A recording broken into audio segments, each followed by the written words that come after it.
247강 제목은 낯선 사람. 옛날부터 낯선 사람 위험해요. 예. 왜냐하면 사람은 누가 오게 되면 이익이냐 손해냐를 판단하기 때문에 낯선 사람은 내가 아는 정보력이 별로 빈약해요.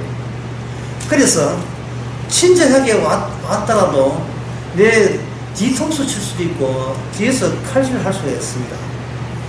예, 그러한 인간의 그 존재하는 모습을 구약 성경이 굉장히 창세기에서 자주 언급을 했어요. 왜냐하면 창세기 그 21장, 20장, 12장 쭉 나오는 인물이 있죠. 아브라함인데, 이 아브라함 이 자체가 홀로 있는 게 아닙니다. 아브라함을 이렇게 쪼개면 그 안에 하나님 들어있어요. 하나님 들어있어요. 그건 이제 좀 쉽게 말하면 하나님의 언약이 들어있다는데, 이게 언약이 들어있다는 말과 하나님 들어있다는 말은 같은 말이에요. 왜냐하면 언약은 아브라함이 성취하는 게 아니고 하나님 자신이 성취하기 때문에. 아브라함이 하나님 앞에 제사 드릴 때 특징이 있어요. 그건 뭐냐면 제물을 둘로 쪼갰다는 겁니다. 속살을 드러내는 거예요. 제물의 속살을. 그러면 이 말은 뭐냐면 하나님이 아브라함을 다룰 때 아브라함의 속살을 드러내는 식으로 앞으로 너를 이끌겠다는 겁니다. 그러면 아브라함은 어떤 위치에 있냐 하면 육과 영의 두 가지 요소를 다 중첩해가 있는 사람이에요. 중보자지요. 그 당시 중보자입니다. 육이 뭐며, 그리고 육이 뭐며 그 다음에 영이 뭐냐를 두 개 다 들어있어요. 근데 순서는 이렇습니다. 육과 영이 같이 등반해서 나오는 건 아니고 육을 충분히 아주 밟아버리죠. 육의 한계를 충분히 드러내면서 순서가 육이 먼저 나오고 육이 철저하게 발표했다고 하는 그 현장에 준비해놓은 숨겨진 영이 그 뒤에 나와요. 영이라고 하는 건 신약적 용어니까 구약적 용어로 하면 하나님의 약속이 그 뒤에 나와요. 그래서 이 아브라함을 유년에서 주목해서 봐야 됩니다.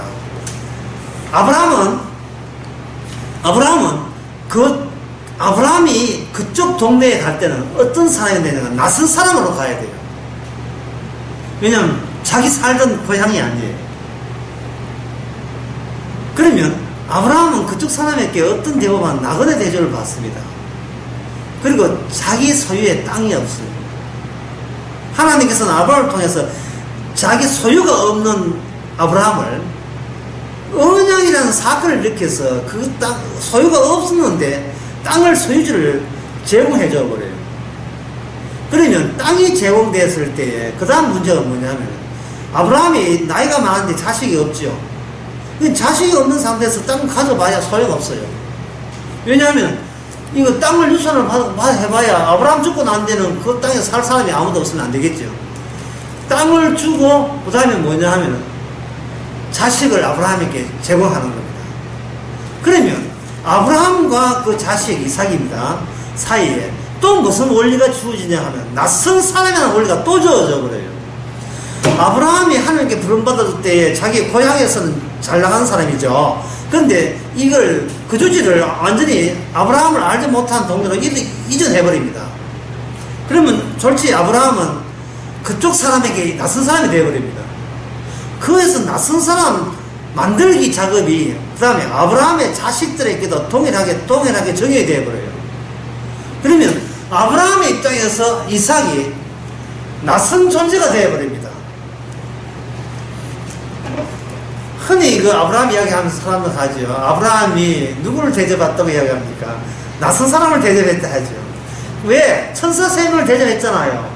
왜 대접했을까요? 같은 처지이기 때문에.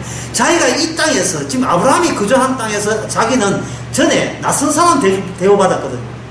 그런데 하나님께서 작용을 하니까 아브라함을 낯선 사람에도 불구하고 그 거주민들이 하나님이 작용했기 때문에 거주민들이 아브라함을 하나님의 선지자로 대접을 한 거예요. 그러면 그 경험을 아브라함이 갖고 있다 이 말이에요. 자기가 그렇게 해서 지금 하나님께 그 살 수 없는 땅에 거주하고 있다면 자기 앞에 그 천사 3명이지 뭐 어떤 사람 3명 왔을 때 나그네잖아요. 그럼 나그네를 대접할 때 아브라함이 그 사람을 자기 옛날 자기 처지로 생각해서 아주 친절을 베푸는데 약간 오바성, 약간의 좀 과다할 정도로 친절을 베풀었고 동질성을 느끼는 거예요. 언약을 아는 사람의 특징이 같은 어떤 하나님이 주신 동질성을 갖고 있는 겁니다. 이제부터 말이 좀 어려워집니다. 오늘날 성도가 둘이 이야기한다. 목사님하고 내가 이야기한다. 이야기할 때 세상 사람하고 이야기하는 차이점이 있어야 돼요. 어떤 차이냐 하면 내가 만들지 않는 것을 주제로 끄집어내고, 목사님은 내 말을 받을 때 목사님이 만들지 않는 주제를 가지고 이 땅에 없는 것 가지고 대화가 돼야 돼요. 그게 뭘까요? 그게 바로 복음이죠. 만약에 내가 그 목사님 대화할 때 나는 이렇게 해서 구원받았습니다, 이렇게 돼버리면 그거는 대화가 안 되죠. 그 사람은 대화가 안 됩니다. 왜냐하면 본인이 만들어냈잖아요. 구원을 만들어냈다. 교회 가서 목사 시킨 대로 만들어냈잖아요. 그러면 거기에 맞장구 친다면 그쪽도 만들어내겠죠. 그러면 무슨 요소가 없었냐 하면 우리 둘 다 만들지 않았습니다 요소가 빠지겠죠. 그럼 우리 둘 다 만들지 않았는데 만약에 구원을 받았다면 구원의 입장에서 우리는 뭐냐면 나그네가 되는 거예요. 아브라함에게 주어진 그 원칙이 나에게만 주어진 것이 아니고 목사면 공이 주어진 거예요. 그러면 우리 둘이 이야기할 때 심지어 뭐 드라마 이야기하고 영화 이야기도 괜찮아요. 예, 프로야구 이야기도 괜찮습니다. 하지만 그 의미는 어디과 연결시켰냐 하면 바로 우리가 이 땅에서 나그네 입장에서 프로야구 이야기하는 겁니다. 나그네 입장에서 영화 이야기하고 나그네 입장에서 드라마 이야기하는 거예요. 그것이 바로 성도와의 대화입니다. 동질성을 느끼는 거예요. 그 동질성을 뭐라고 하면 친구라고 합니다. 또는 다른 말로 하면 뭐냐면 형제라고 하고 다른 말로 하면 자매관계예요. 그래 이게 대화가 된다니까. 대화가. 네, 그래놓고 창세기 21장 32절 34절 보겠습니다. 창세기 21장 32절 34절에 보게 되면 제가 한번 읽어보겠습니다. 그들이 부엘세바에서 언약을 세우며 아비멜렉과 그 군대 장관 비고를 떠나 블레셋 족속 땅으로 들어갔고, 아브라함은 블레셋바에서 에셀 나무를 심고 거기서 영생하시는 하나님 이름을 불렀더라. 그가 블레셋 족속의 땅에서 이런 날을 지내었더라. 에 대해서요. 이 대목이 무슨 대목이냐 하면 그 동네 터줏대감이 등장합니다. 이름이 뭐냐? 아비멜렉이.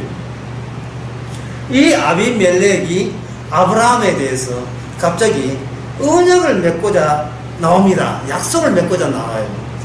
그 약속을 맺는데 그 어떤 것이 약속이 되느냐 하면은 30절에 보면 아브라함의 종들이 우물을 팠어요. 우물을 팠는데 그 우물을 아비멜렉 그 토백이 추장이 그 추장의 종들이 그 우물을 아브라함의 우물을 가지고 그들의 우물을 뺏었어요. 뺏으니까 그 아브라함의 그 종들이 와서 이 토백이들이 뺏어갔습니다. 어떻게 주인님 조치해달라고 그렇게 했어요.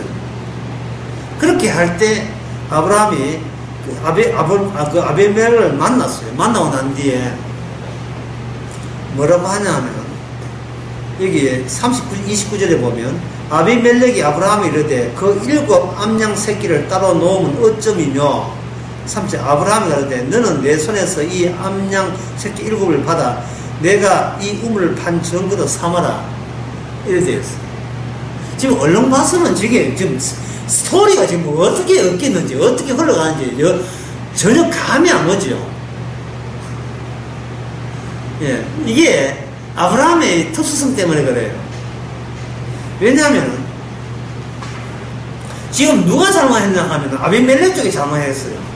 그러면 아비멜렉이 잘못했으면 우물을 돌려줄 때 누가 대가를 치러야 됩니까? 아비멜렉 쪽이 대가를 치러야 돼요.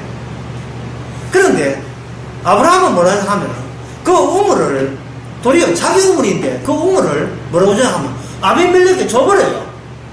주면서 뭐까지 주냐 하면 7 암양 새끼까지 줘버립니다. 이거 피해자가 값을 치는 셈이 돼버려요. 피해자가 도둑놈한테 오히려 줘버리는 셈이 됐다 이거예요.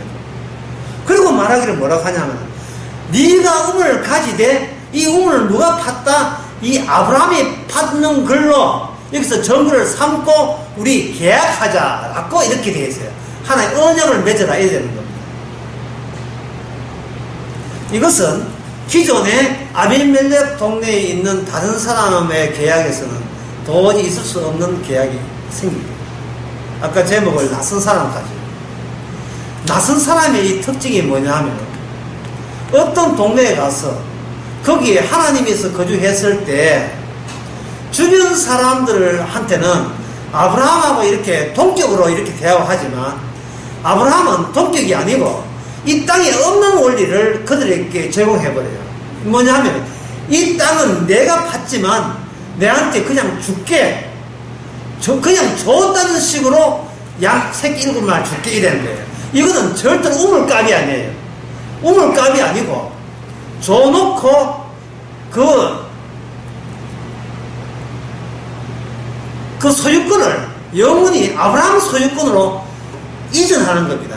쉽게 해서 내 덕에 너희들 종들이 내 덕에 신선한 물을 공급받는다는 것을 아주 시그널로 그 땅에 영원히 언약 이름으로 새겨버리는 겁니다.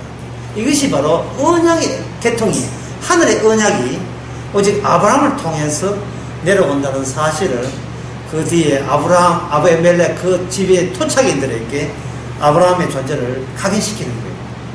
낯선 존재라 하는 것은 이렇게 누구하고 푸트하면 싸우는 게 아니고 은혜를 베푸는 존재로서 우리가 이 땅에 출몰했다는 것을 주변에 보여주는 것, 이게 주의 뜻입니다.